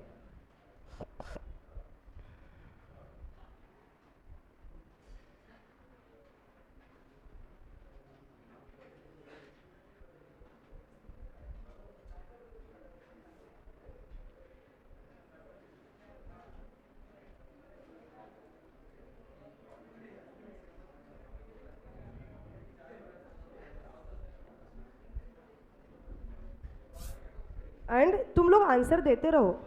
एक चीज़ इतना ध्यान में रखना, लॉ में ना ये जो फर्स्ट चैप्टर है बेसिकली मोर ऑफ फाउंडेशन से रिलेटेड है, तो ये फर्स्ट चैप्टर में अगर मैं ही ज़्यादा बोली ना तो तुम्हारे मिसकॉन्सेप्शंस अगर कुछ हो गए तो वो क्लियर नहीं होगे।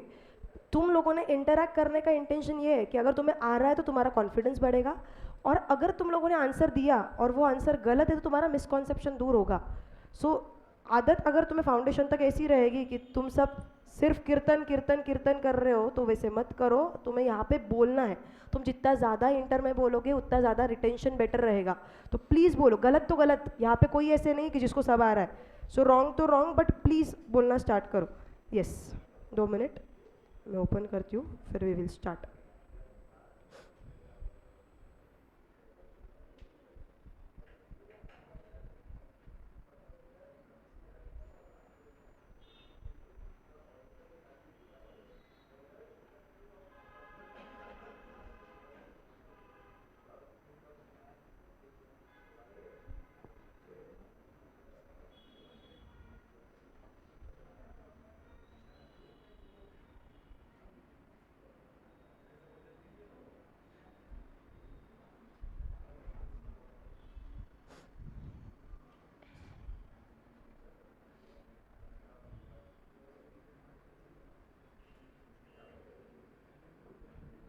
Give me a minute.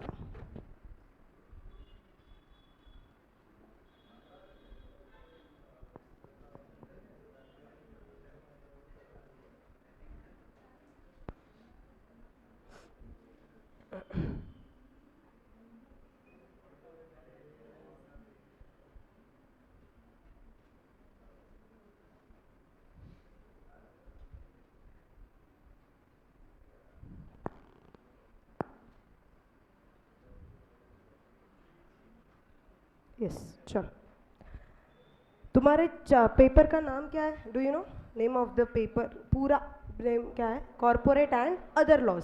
सो इसके 2 पार्ट्स है ऑब्वियसली, एक है कॉर्पोरेट लॉ एंड दूसरा है other law. So this is your paper number 2। पहले देख लो भले ही और फिर सब लोग साथ में लिख लेना। पेपर नंबर 2 है कॉर्पोरेट एंड अदर लॉज। इसके again there are 2 parts inherently, एक है तुम्हारा कॉर्पोरेट लॉ एंड एक है तुम्हारा अदर लॉ। अभी ये जो 100 मार्क का पेपर है, ये 100 मार्क्स को इन्होंने 2 पार्ट्स में डिवाइड किया हुआ है। एक है तुम्हारा एमसीक्यू पोर्शन और एक है तुम्हारा डिस्क्रिप्टिव पोर्शन। एमसीक्यू पोर्शन कितने मार्क्स का है? 30 मार्क्स, और बचा हुआ डिस्क्रिप्टिव कितने मार्क्स का है? 70 मार्क्स का है। अभी इसमें ना इन्होंने जो पार्ट्स किया हुआ है, एक है कॉर्पोरेट लॉ और एक है अदर लॉ। वे कॉर्पोरेट लॉ के भी इन्होंने 2 पार्ट्स किए हुए हैं। एक है तुम्हारा पहला एक्ट, कौन सा एक्ट है मेन? तो कंपनीज एक्ट। ईयर कौन सा है? 2013। और इसके साथ इन्होंने कॉर्पोरेट में ही और एक एक्ट दे दिया है तुम्हारा, limited liability partnership act. Year बता सकता है कोई? Partnership act 2008। ये दोनों मिला के कितने मार्क्स के आने वाले हैं? 70 मार्क्स के। मतलब 100 में से, मतलब एमसीक्यू प्लस डिस्क्रिप्टिव अगर मैं बोल दूँ, तो दोनों मिला के 70 मार्क का इसका वेटेज है। बचा हुआ 30 मार्क का वेटेज किसका है? अदर लॉ का वेटेज है। अदर लॉ में 3 लॉज बचते हैं जो मैंने कल भी तुम्हें बताए थे। एक है फॉरेन एक्सचेंज मैनेजमेंट एक्ट, जिसको प्यार से फेमा बोला जाता है। दूसरा है तुम्हारा जनरल क्लॉजेस एक्ट, एंड तीसरा है तुम्हारा इंटरप्रिटेशन ऑफ स्टैट्यूट्स।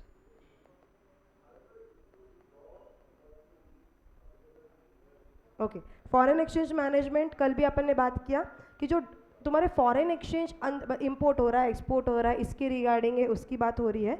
और ये जो बचे हुए दो है, ये किसकी बात हो रही है? यहाँ पे इंटरप्रिटेशन की बात हो रही है। इंटरप्रिटेशन मतलब देखो, मैंने कल बोला था कि अगर बोला हुआ है कि ही विल पे पेनल्टी, तो ही का मतलब सिर्फ लड़की ही पे करेगी या लड़की की भी गलती हुई तो वो भी पे करेगी? वो भी पे करेगी। बट ये लिखा कहाँ पे है? तो यहाँ पे लिखा हुआ है कि ही इंक्लूड शी, कि भाई अगर भले ही एक्ट ही बोल रहा है तो इट इज़ नॉट पॉसिबल कि हमेशा ही ऑब्लिक शी लिखे, पर ही लिखा हुआ है, फिर भी तुम क्या मानने वाले हो कि उधर लड़की को भी पेनल्टी पे करनी पड़ेगी। सो इन जनरल ऐसे है तुम्हारा।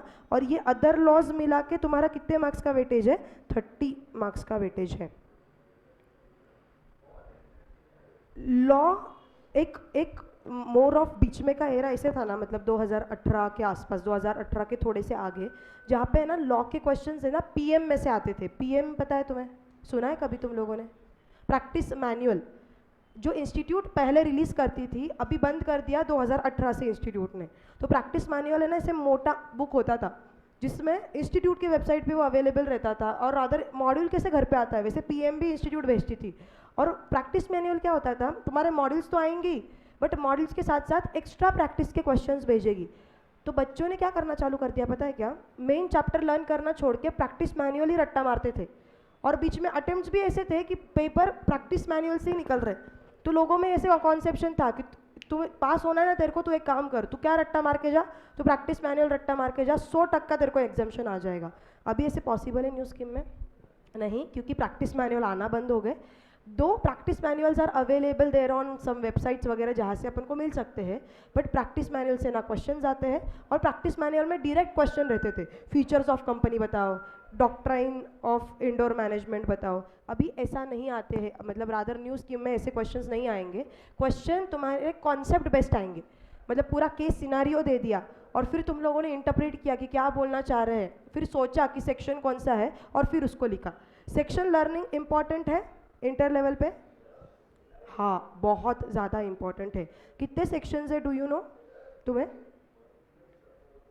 सी कंपनीज एक्ट के कितने सेक्शंस है तुम्हें?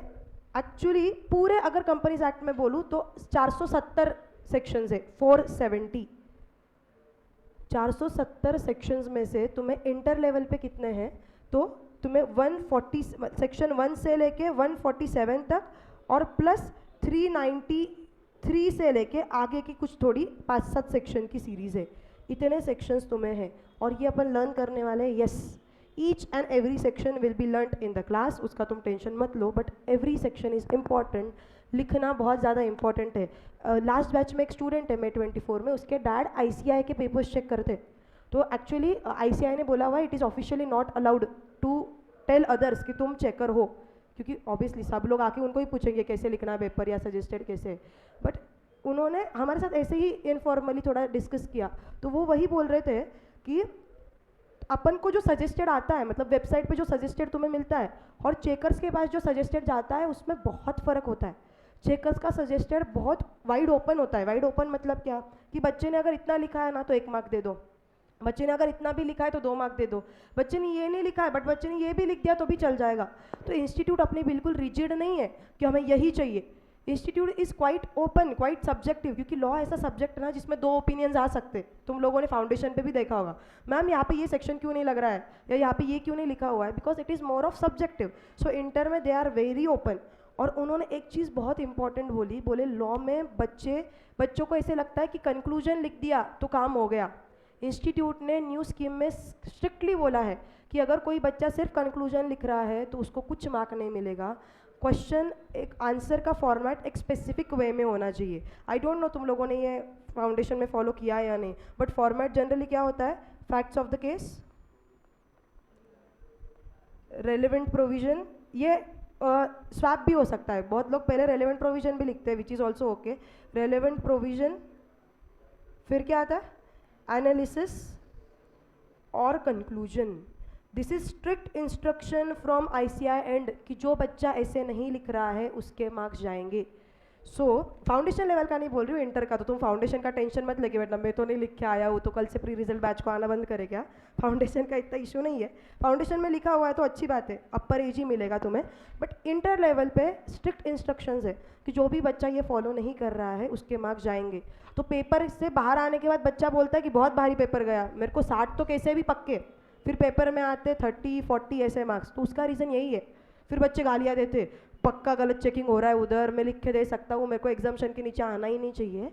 But there is systematic way of marking कि इसे लिखा तो ही मार्क्स मिलेंगे, तो इतना ध्यान में रखना। इंटर में कुछ भी हो जाए अपन को ये फॉर्मेट तो स्टिक टू रहना है।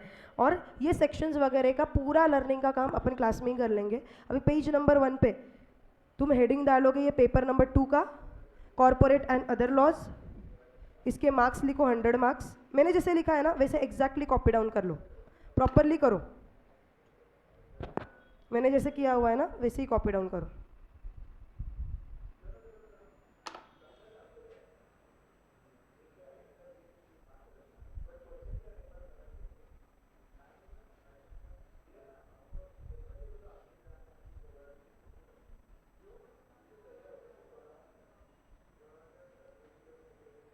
सॉरी।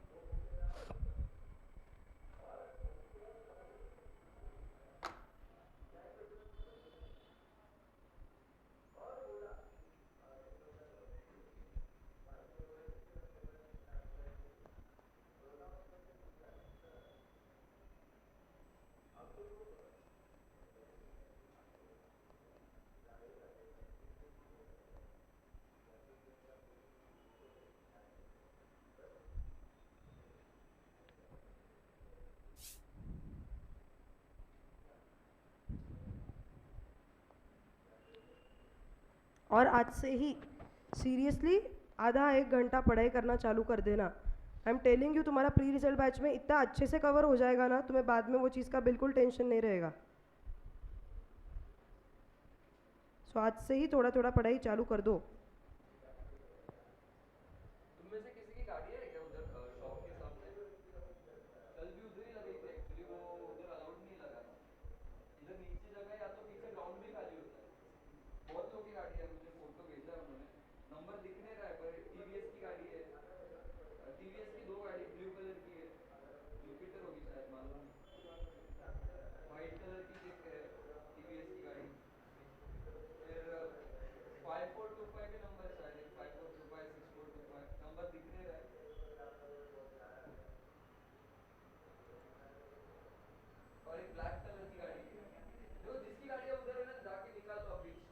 और कहाँ पे लगानी है पता है क्या तुम्हें, कहाँ पे लगानी है पार्किंग?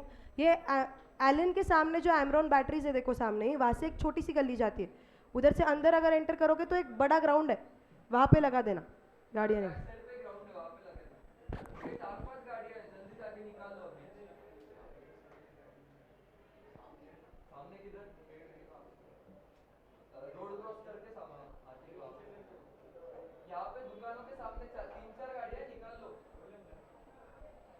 मगरन मगरन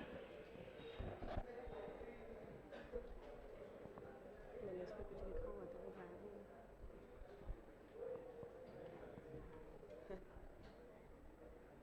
वो कहीं मिस हो गया होगा फिर वो पर कैसे ढूंढूं? मुश्किल है फिर वो ढूंढना। ठीक। कौन था क्या? डन या लिख रहे हो? लिखो थोड़ा फटाफट, फिर अपन को आगे का स्टार्ट करना है आज। कौन सा पेपर डिफिकल्ट आ रहा है तुम्हारे फाउंडेशन का? कोई भी नहीं? लेंदी था, हाँ अकाउंट्स भी लेंदी था, लॉ भी लेंदी था शायद थोड़ा, नहीं है? अच्छा, और मैथ्स किसे था इस बार का? अच्छा था, चलो बढ़िया।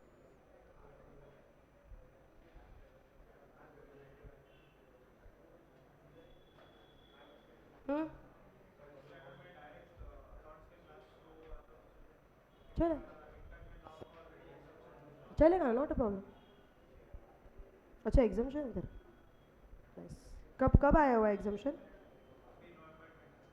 अच्छा, अभी के इसमें एग्जामेशन आया मतलब बड़ी बात है, क्योंकि अभी तो उन्होंने काफ़ी लोग दिया है नहीं।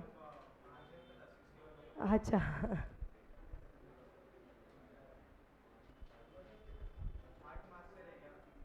अरे उन्होंने इस बार इसमें मतलब एग्रीगेट में बहुत लोगों को किया हुआ है, मतलब मेरे को तो लगता है जानबूझ के उन्होंने ऐसे, बहुत बार वो ग्रेस मार्क करवा के ना कर देते हैं, बट इस बार उन्होंने पकड़ा ही है। वो कितने लोग ऐसे कि इंडिविजुअली सब सब्जेक्ट्स पास है बट एग्रीगेट में 180s 190s में अटके हुए। आ गया क्या रीच किंग का?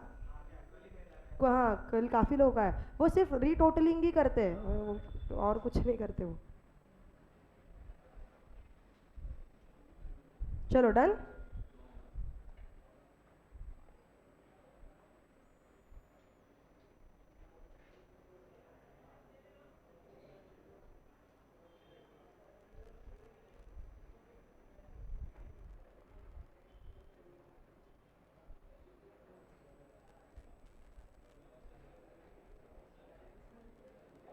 अभी आईसीआई का अप्रोच है ना ज़्यादा एनालिटिकल हो गया है, प्रैक्टिकल एंड एनालिटिकल हो गया है। ये लिखे हो गया होगा तो इसके नीचे एक स्टार मार्क करके बस लाइन लिख देना, इसके नीचे एक स्टार मार्क करके लाइन लिख दो। ICI approach has been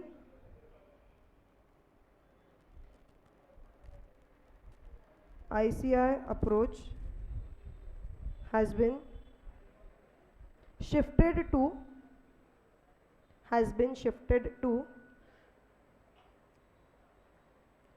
more analytical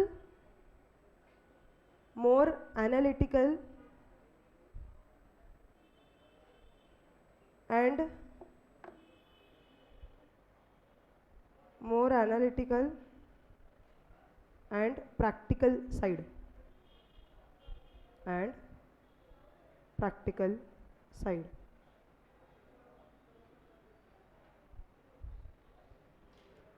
section reading जमता है तुम लोगों को? चलो अभी सबका 2 मिनट ध्यान इधर, अभी सिखाना चालू। मुझे बोलो अगर मैं कोई सेक्शन लिख रही हूँ, फॉर एग्जाम्पल सेक्शन, कोई पढ़ के बता सकता है क्या मेरे को ये सेक्शन? यस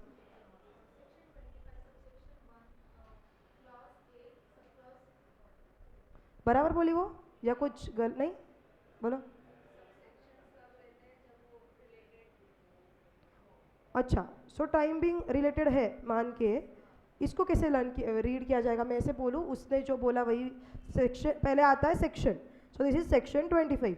इसके बाद जो ब्रैकेट में लिखा हुआ है उसको अपन क्या बोलते हैं? सब सेक्शन, कि बेसिकली उसका ही थोड़ा आगे का पार्ट। और इन डिटेल में जाना है तो आगे क्या बोलते हैं? क्लॉज। और आगे क्या होता है? Sub clause. पेपर में कहाँ तक लर्न करना है मैम? हमें सेक्शंस लर्न करने हैं या सब सेक्शन के साथ, क्लॉज के साथ, सब क्लॉज के साथ? क्या लगता है तुम्हें? नहीं इतना भी बेरहम मत समझो तुम इंस्टीट्यूट को। इंस्टीट्यूट तुमसे सिर्फ सेक्शन ही एक्सपेक्ट कर रहा है, क्योंकि इट इज़ 150 सेक्शंस ना, विच इज़ ह्यूज। सब सेक्शंस लर्न करने जाओगे ना, बस यहाँ के यहाँ ही खत्म हो जाएगा तुम्हारा पूरा लॉ मिला के ही 6 सब्जेक्ट यहाँ पे खत्म हो जाएंगे। सेक्शंस एक्सपेक्टेड है, सो ये आगे का कुछ एक्सपेक्टेड है क्या तुम लोगों से? सबसेक्शन वगैरह क्या है, which is humanly not possible to recollect. और अगर तुम्हें पता होगा, तुम अगर गलत लिखते हो, गलती से भी तुम लोगों ने सेक्शन गलत लिख लिया, तो कितने मार्क्स मिलते हैं पेपर में? 0, एक भी मार्क नहीं मिलेगा। फाउंडेशन के बच्चे टेंशन मत लो तुम लोग, तुम्हें फाउंडेशन पे इतना स्ट्रेस नहीं है, मैं इंटर की बात कर रही हूँ, ठीक है? तो फाउंडेशन की पेपर की चीज़ें याद मत करो, लेट इट भी जो भी तुम उधर करके आए हो, बट इंटर में, इंटर लेवल पे वो मार्क्स नहीं देने वाले हैं। ओके अभी ये तो तुम लोगों ने रीडिंग बोल दिया, अभी मैं आगे और एक लिखती हूँ, तुम मेरे को इसका रीडिंग करके बताओ। यस एनीवन, ये कैसे पढ़ोगे? सेक्शन 2 सबसेक्शन 1 होना चाहिए, जो अपन ने ऊपर डिस्कस किया है उसके हिसाब से, क्योंकि मैंने ऐसे बोला था कि ये नंबर के बाद, फर्स्ट नंबर के बाद जो भी ब्रैकेट में आता है वो सबसेक्शन होता है। बट यहाँ पे है थोड़ा सा चेंज, जो फाउंडेशन लेवल पे जनरली नहीं बताया जाता। तुम्हारा सबसेक्शन क्या होता है पता है? तुम्हें फ्रॉड का सेक्शन याद है? वो तो याद होगा ही जनरल, 17, सेक्शन नंबर 17।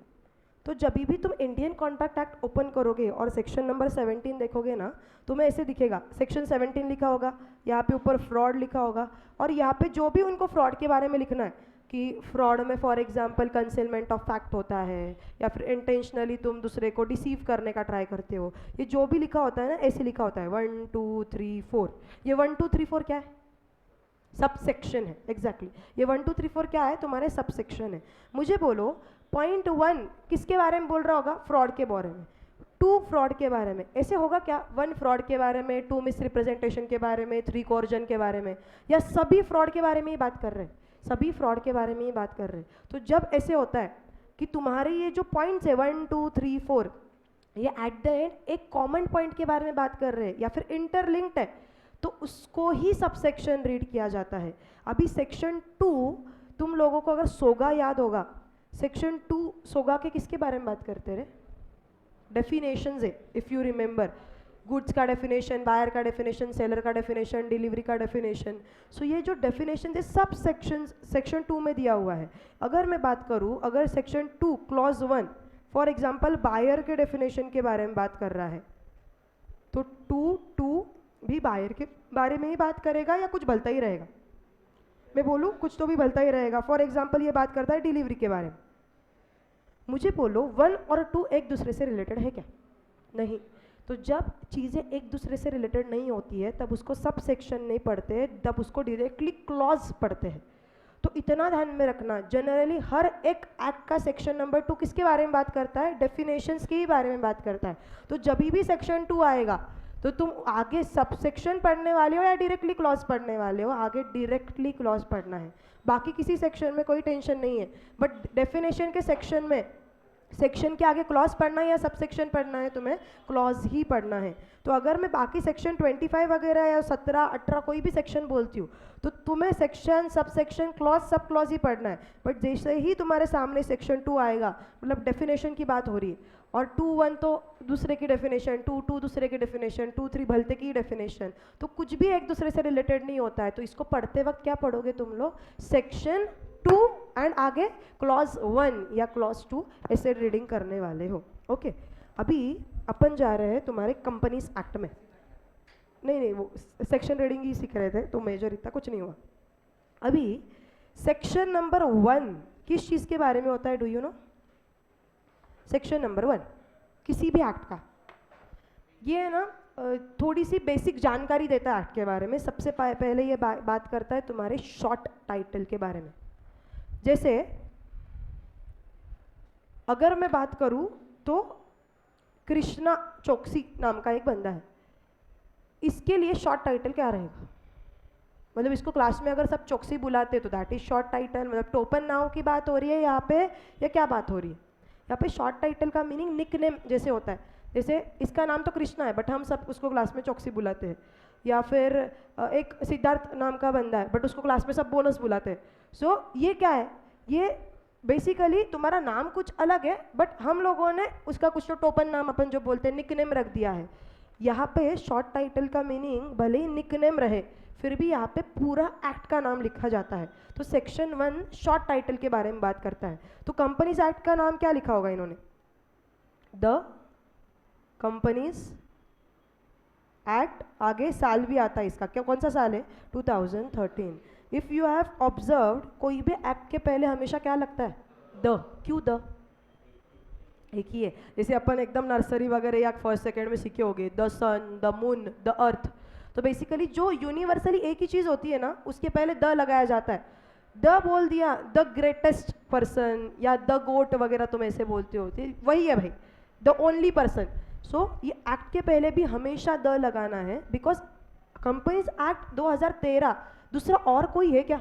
एक ही एक्ट है और दूसरा कोई भी एक्ट नहीं है। सो इसके पहले सिर्फ द लगाया जाता है। ओके, शॉर्ट टाइटल के बाद ये देते हैं तुम्हें जानकारी मोर ऑफ एक्सटेंट के बारे में। एक्सटेंट मतलब क्या? कहाँ पे लागू करेगा, किस पे लागू होगा भाई? क्या लगता है तुम्हें कंपनीज एक्ट किस पे लागू होता होगा? अभी ये एक्सटेंट मतलब जोग्राफिकल एक्सटेंट की बात हो रही है। होल ऑफ इंडिया या whole of India except Jammu and Kashmir? Okay, जब हम सीपीटी में थे ना हम लोग इंडियन कॉन्ट्रैक्ट एक्ट सीखे थे और उसमें ऐसे था Indian contract act applies to whole of India except Jammu and Kashmir. फिर ऐसे बीच में क्या बदल गया कि इन्होंने जो एक्सेप्ट जम्मू एंड कश्मीर को हटा दिया, आर्टिकल 370 रिवोक हो गया। पहले क्या था पता है क्या? Jammu and Kashmir stable state है या उधर बहुत वोलाटाइल चीज़ें होती रहती है? क्यों वोलाटाइल? क्योंकि झगड़े चल रहे थे। इंडिया बोल रहा था जम्मू कश्मीर हमारा है, पाकिस्तान बोल रहा था जम्मू कश्मीर हमारा है, फिर वहाँ पे दंगे हो रहे हैं, बारूद हो रहा है, ये हो रहा है, वो हो रहा है। तो वहाँ पे लोगों की ऑलरेडी लाइफ स्टेबल नहीं है, मतलब लोगों को कभी पता नहीं है कि कल जाके बॉम्ब स्फोट हो जाएगा, क्या हो जाएगा। तो उधर के गवर्नमेंट ने क्या बोला कि जब भी कोई सेंट्रल एक्ट आएगा, सेंट्रल एक्ट मतलब क्या, पूरे इंडिया को जो एक्ट अप्लाई करता है, तो अभी अगर कोई सेंट्रल एक्ट आता है तो महाराष्ट्र के गवर्नमेंट को कोई पूछने आता है क्या तुम्हें चलेगा क्या, या वो डायरेक्टली अप्लाई हो जाता है? क्योंकि इंडिया के लिए आया है मतलब फिर महाराष्ट्र को उसको एक्सेप्ट करना ही पड़ेगा। बट जम्मू एंड कश्मीर को जाके पूछा जाता था कि भाई हम फॉर एग्जांपल जीएसटी एक्ट लेके आ रहे हैं, आपको चलेगा क्या, आप पे लागू किया हुआ। फिर वो किस पे डिपेंडेंट है, गुजरात नहीं सॉरी जम्मू एंड कश्मीर पे डिपेंडेंट है कि उनको उसको एक्सेप्ट करना या नहीं। अगर उन्होंने नहीं बोल दिया तो वो एक्ट भले ही सेंट्रल एक्ट रहे बट उनको अप्लाई होगा क्या, नहीं अप्लाई होता था। बट बाद में क्या हुआ, आर्टिकल का जो आर्टिकल 370 था कॉन्स्टिट्यूशन का, उसको रिवोक कर लिया गया। मतलब अभी वो स्टेट को भी नॉर्मल स्टेट जैसे ही ट्रीट किया जाता है। तो जब भी कोई भी एक्ट आता है अभी वो किसको अप्लाई हो जाएगा, डायरेक्टली जम्मू एंड कश्मीर को भी अप्लाई हो जाएगा। तो कंपनीज एक्ट का एक्सटेंट क्या लिखूँ मैं, होल ऑफ इंडिया या फिर except Jammu and Kashmir? Whole of India. Okay, अभी आगे आता है कमेंसमेंट, कि एक्ट चालू कब होगा। एक्ट चालू कब किया जाता है, जब वो कहाँ पे तो भी पब्लिश होता है। कहाँ पे पब्लिश होता है, अपने जस्ट देखा थोड़ी देर पहले, ऑफिशियल गैजेट में। जैसे ही ऑफिशियल गैजेट में पब्लिश कर दिया गया, ऐसे मान लिया जाता है कि तुम्हारा एक्ट लगना चालू हो गया। So this is official gazette. जैसे can anyone help me with the date of companies act का कमेंसमेंट कब हुआ था, पता है तुम्हें कब हुआ है? It is 1 September 2013। इसके पहले कोई कंपनीज एक्ट था क्या, या पहली बार ही 2013 में बना है? था, कौन सा था? 2013 के पहले था तुम्हारा 1956। इसके पहले कुछ था? हाँ, कौन सा? इसके पहला था 1913। ये चीज़ बहुत लोगों को नहीं पता। 1956 बहुत लोगों को पता है, क्योंकि किधर ना किधर एसपी वगैरह किधर ना किधर पढ़ा ही होगा तुम लोगों ने। बट 1956 के पहले भी एक कंपनीज एक्ट था जो था 1913। फिर इसको बदलने की ज़रूरत क्या पड़ी, डे बाय डे उनको लगा कि यार पुराना एक्ट है ना, आउटडेटेड हो गया है, मतलब उसमें इतने अमेंडमेंट करने से बेटर है कि पूरा एक्ट ही हटा दो और नया ही लेके आ जाओ। ऐसे होता है ना कि फॉर एग्जांपल पुराना कोई कपड़ा है अपने पास, एक क्लोथिंग है, जो शर्ट बहुत फेवरेट है, तो थोड़ा फटा किधर से तो सिलवा लिया, या कुछ रफू करवा लिया, या कलर का कुछ करवा लिया। बट ओवर द पीरियड इतना ख़राब हो जाता है वो चीज़ कि यार कितने चेंजेस करेंगे, तो उससे अच्छा उसको हटा दो यार, एक नया ही शर्ट लेके आ जाओ। तो एक्ट को चेंज करने का, ईयर चेंज करने का रीज़न यही है कि चेंज कर करके पूरा एक्ट ही चेंज करना पड़ेगा, तो उसको डायरेक्टली हटा दो और नया एक्ट लेके आ जाओ। तो अपन को पोर्शन में कौन सा है, 1913, 1956 या 2013? लेटेस्ट वाला एक्ट अपन को पोर्शन में है। तो अपन सभी जो पढ़ने वाले हैं वो कंप्लीटली लेटेस्ट रहेगा। एंड लास्ट है तुम्हारा प्रीएम्बल। एनिमल मूवी देखी तुम लोगों ने? हाँ ना? अच्छा, जो लोग भी हाँ बोले, जनरली बॉयज़ जो लोग भी हाँ बोले होंगे, तो जो लोग भी नहीं बोले या जो लोग भी हाँ बोले, जो लोग नहीं बोले ना उनका स्टार्टिंग से क्लियर था। इंस्टाग्राम पे जो रील्स देखे हुए हैं उससे देखने की इच्छा नहीं हुई। इतनी डिस्ट्रक्टिव मूवी देख ही नहीं सकते, या इतनी जो फॉर एग्जांपल उसमें शायद थोड़ा विमेन का भी कुछ ये किया हुआ है, तो ये तो हमें पड़ता ही नहीं है, इतना डिस्ट्रक्शन पड़ता ही नहीं है। या फिर टाइप होता है ना हर एक का कि यार बॉयज़ का फॉर एग्जांपल कि उनको यही पसंद है मारा मारी, तो जिसको समझा होगा इसमें मारा मारी उसने डे 1 को जाके देखा होगा, मेरे को तो ऐसी ही मूवीज़ पसंद है। तो जब भी मूवी भी देखने जाते हैं अपन, तो जनरली अपन क्या इंस्टाग्राम पे देखा, या जनरली ट्रेलर देख लिया, टीज़र देख लिया। ट्रेलर टीज़र क्यों देखा जाता है कि मोर ऑफ अपन को आइडिया है मूवी कैसी है, मतलब स्टोरी लाइन क्या है, या मुझे पसंद आने जैसी है या नहीं। तो मैंने अगर एनिमल का ट्रेलर देखा तो मेरे को वो ट्रेलर में ही समझ गया कि यार इतना डिस्ट्रक्शन ट्रेलर में सहन नहीं हो रहा है, मतलब ट्रेलर में आधा भी नहीं देख पा रही हूँ तो मूवी तो पॉसिबल ही नहीं देख पाओगी। तो ट्रेलर क्या काम करता है, तुम्हें आइडिया देने का कि भाई आगे क्या होने वाला है 3 घंटे में। सेम यहाँ पे प्रीएम्बल काम करता है। प्रीएम्बल का मीनिंग इज नथिंग बट तुम्हारा ट्रेलर, कि एक्ट में आगे क्या होने वाला है। तुम सोचो कोई सोल प्रोप्राइटर है, सोल प्रोप्राइटर का मीनिंग पता है तुम्हें? What is sole proprietor? Single owner, अकेला बंदा जो बिजनेस कर रहा है। अगर कोई सिंगल ओनर है और उसको फॉर एग्जाम्पल उसने इसका प्रीएम्बल पढ़ लिया कंपनीज एक्ट का, तो उसको आइडिया आ जाएगी कि भाई ये कंपनीज एक्ट जो भी है ना, ये कंपनी के लिए, कॉर्पोरेट स्ट्रक्चर के लिए है। तो वो जाएगा कि फिर वो पढ़ने के लिए नहीं जाएगा। तो इतना अगर तुम्हें एक्ट देखना है, तो एक आध दिन अपन जब डीटी चालू करेंगे ना, तुम्हारे लिए मैं इनकम टैक्स एक्ट लेके आओगे। इतना ठोकड़ा होता है लिटरली वो एक्ट का। इतने बड़े बड़े एक्ट अगर किसी को पढ़ना है तो तुम ही सोचो, जब भी तुम कोई बुक भी पढ़ने लेते हो तो बुक के पीछे है ना जनरली उसका समरी होता है कि ये बुक में है क्या। तो जो भी रीडर्स, अच्छे रीडर्स है, वो क्या करते हैं, पहले बुक को फ्लिप कर लेंगे, पढ़ लेंगे, अच्छा इसमें इसके बारे में है तो मेरे टाइप की बुक है क्या, तो पढ़ो, नहीं तो मत पढ़ो। सेम यहाँ पे एक्ट के साथ भी किया जा रहा है कि प्रीएम्बल पढ़ लो। जैसे कंपनीज एक्ट का प्रीएम्बल यही बोलता है कि to amend and consolidate the laws relating to companies, कि कंपनी के रिगार्डिंग जो भी लॉज है उसको एक जगह पे लाना, ये इसका मेन इंटेंशन है। तो कभी भी कोई भी एक्ट पढ़ने के पहले क्या पढ़ा जाता है, प्रीएम्बल पढ़ा जाता है और फिर एक्ट पढ़ा जाता है। अभी तुम्हारा ये जो कंपनीज एक्ट है, मतलब ये प्रीएम्बल जो है ये ट्रेलर है। मुझे बोलो ट्रेलर में कुछ एक बोला हुआ है और मेन मूवी में कुछ बहलता ही हुआ है, तुम किस पे विश्वास रखोगे, मतलब क्या सच, किसको मानना है। ट्रेलर में कुछ एक दिखाया हुआ है और जब मूवी पूरी देखी तब समझा कि ये तो ऐसी चीज़ थी, तो किस पे विश्वास रखना है, मूवी पे या ट्रेलर पे। सेम यहाँ पे है कि प्रीएम्बल में कुछ एक बोला हुआ है और एक्ट पढ़ने के बाद अगर तुम्हें इन डेप्थ कुछ अलग समझा तो तुम विश्वास किस पे रखने वाले हो, एक्ट पे या प्रीएम्बल पे। एक्ट पे, क्योंकि प्रीएम्बल कुछ नहीं है, एक समरी है बस तुम्हें अंदाजा देने के लिए, बट विश्वास एट द एंड तुम्हें किस पे रखना है, एक्ट पे ही विश्वास रखना है। And last thing of the day, तुम्हारा कंपनीज एक्ट अप्लाई किसको करेगा, डू यू नो किसको अप्लाई करता है कंपनीज एक्ट, इंडियन कंपनीज। अच्छा, तो टू बी प्रिसाइज अभी के लिए मैं तुम्हें बताती हूँ, इन्होंने बोला हुआ है कंपनीज के लिए एंड बॉडी कॉर्पोरेट के लिए अप्लाई करेगा। अभी इसका क्या डिफरेंस है, क्या है, वो अपन कल देखेंगे इन डिटेल। बट ये कंपनीज एंड बॉडी कॉर्पोरेट में भी है ना, उन्होंने एक लिस्ट दे दिया जिसके लिए सिलेक्टिव अप्लीकेबिलिटी है। वो लिस्ट कोई हेल्प कर सकता है, एक है इंश्योरेंस कंपनी, एक है बैंकिंग कंपनी और इलेक्ट्रिसिटी कंपनी, और एक है अदर कंपनीज जो स्पेशल एक्ट के अंडर फॉर्म हुई है। अभी 2 मिनट इसको अच्छे से समझो। इन्होंने क्या बोला कि कंपनीज एक्ट किस किस को अप्लाई करेगा, तो कंपनीज को भी अप्लाई करेगा एंड बॉडी कॉर्पोरेट को भी अप्लाई करेगा। बट इसमें से ये जो 4 लोग हैं, कौन कौन से 4 लोग हैं, जोर से मेरे साथ बोलो। पहला इंश्योरेंस कंपनी, दूसरा बैंकिंग कंपनी, तीसरा इलेक्ट्रिसिटी कंपनी और चौथा अदर कंपनी जो स्पेशल एक्ट में फॉर्म हुए हैं। इसके लिए सिलेक्टिव एप्लीकेबिलिटी है। अभी सिलेक्टिव एप्लीकेबिलिटी का मीनिंग क्या, अपने आर्यन सर की शादी हो गई, सीए बन गए, घर वालों ने उसके लिए एक लड़की ढूंढ ली और प्रॉपर उसका अरेंज मैरिज हुआ है, ओके। तो आर्यन सर पे के घर पे उनकी बीवी है, घर वाली बेसिकली, और उनकी एक बाहर वाली भी है, उनकी एक गर्लफ्रेंड भी है बाहर। मुझे बोलो घर वाली एकदम शांत है, कुछ नहीं बोलती, एकदम भोली भाली है बेचारी, बाहर वाली एकदम चपड़ चपड़ फुल बड़बड़, किसका सुनेगा वो। मैं इसे बोलूँ जो बोल रही, अभी ये तो कुछ बोल ही नहीं रही है, तो जो बाहर वाली बोल रही है उसका सुनेगा। दूसरे के सिनारियों में घर वाली फुल चपड़ चपड़ है, बाहर वाली थोड़ी पीसफुल शांति है, किसका सुनेगा वो, घर वाली का, क्योंकि बाहर वाली तो कुछ मुंह भी नहीं खोल रही है, घर वाली का सुनेगा। बट अगर ऐसे सिनारियो आ गया, घर वाली कुछ बोल रही है और बाहर वाली भी कुछ बोल रही है, तो किसका सुनेगा। अगर उस पर घर पे रहना है तो आई अज्यूम कि वो घर वाली का ही सुनेगा। यहाँ पे भी सेम हो रहा है, यहाँ पे घर वाला, ये कंपनीज जो है, इंश्योरेंस कंपनीज हो गए, बैंकिंग हो गया, इलेक्ट्रिसिटी हो गया, अदर स्पेशल एक्ट हो गए, इनके लिए घर वाले एक्ट कौन से, इनके एक्ट्स। जैसे इंश्योरेंस कंपनी का है ना IRDA एक्ट होता है, बैंकिंग कंपनी का बैंकिंग रेगुलेशन एक्ट होता है, इलेक्ट्रिसिटी का उसका अलग एक्ट है, या दूसरे कंपनीज का कोई स्पेशल एक्ट रहेगा।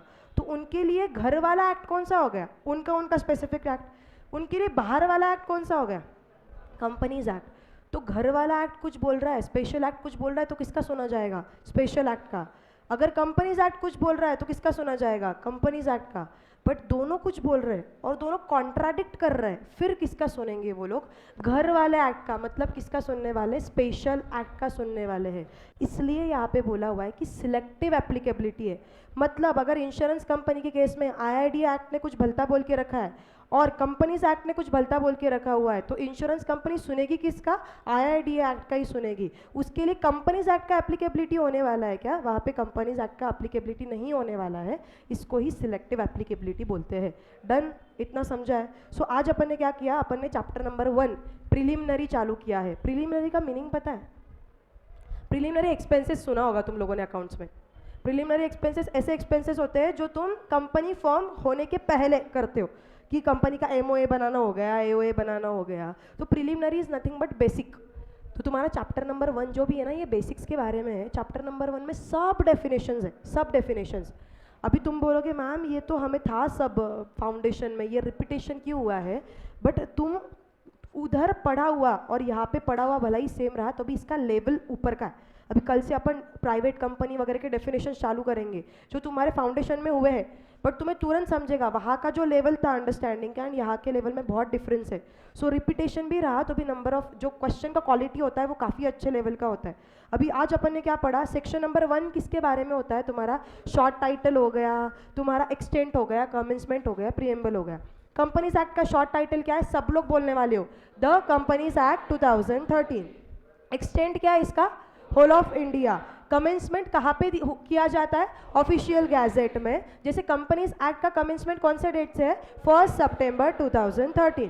प्रीएम्बल क्या होता है? जनरली तुम्हारा ट्रेलर होता है। तुम्हारा प्रीएम्बल और एक्ट, इसमें से विश्वास किस पे रखना है? पर अपन को एक्ट पे ही विश्वास रखना है। कंपनीज एक्ट किस किस को अप्लाई करता है? तो कंपनीज एंड बॉडी कॉर्पोरेट को, बट कोई कोई केसेस में उसका सिलेक्टिव एप्लीकेबिलिटी है। सिलेक्टिव एप्लीकेबिलिटी कौन कौन से केसेस में? एक है insurance company, banking company, electricity company and other companies formed under special act. तुम्हें कुछ नहीं लिखना है, कल मैं एकदम प्रॉपर मैनर में सब लिखवा के दूंगी। आज के लिए यहाँ पे ही रुकते हैं। आज तो मोर ऑफ तुम्हारा लर्निंग का पार्ट इतना कुछ नहीं है, बट कल से पढ़ाई प्रॉपर चालू कर देना। 1 मिनट, सेक्शन पढ़ते वक्त ये वाला पढ़ो, तो पहला वाला section, section 25 sub section 1 clause A sub clause 2। But यही अगर डेफिनेशन वाला सेक्शन आ गया, मतलब सेक्शन 2 आ गया, तो फिर सब सेक्शन 1 पढ़े या क्लॉज 1 पढ़े? यहाँ पे क्लॉज 1 पढ़ना है। Okay, done for the day. मैं वो अटेंडेंस घुमा देती हूँ।